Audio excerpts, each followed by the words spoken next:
السلام علیکم ورحمت الله. جمشید بھائی امید در به چې ښه به یې. دا زموږ د جنټ انګوره بنیز دي کتی شئ 5 او دا یو متر نیوزیلینډ وایټ اچولی دی پکې. دې سره ښه خوشحالي.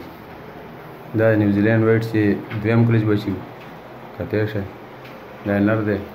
دا یو متر ماده بیره کړې ده بچو کې هیټ کې ده نو ځکه هم بیره کړې خو عمر هم کم دی او وزن هم یې کم دی کراس کولی نه شو.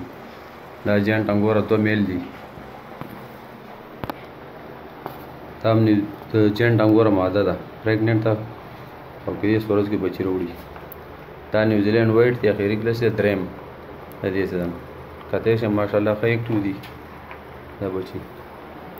یو تنه لاندې کوشش چاته بار ګرځي او دا هم د نیوزیلینډ وایټ د دویم کلچ بچي دي ماشاءالله ښه برابر ښه ایکټیو دي. نور ملګرو ته مو چې راشئ جمشید بھائی سره اګریمنټ وکړئ او 12 سال ته نه بې فکر شئ. دا ټنل سیسټم مو ورم نن وکړو یا خبر کې ګرمي ډېره سیوا وي دې وجې نه مو دلته کوره دا ټنل سیسټم برابر کړو. بېلې بېلې خانې دي او جنټ انګور هم په کلي کې مې یو 2 پیره ساتلي دي ماشاءالله پریګننټ دي. نو دا ځان سره رجسټر کړئ. دا سیټ اپ دی. السلام علیکم ورحمت الله.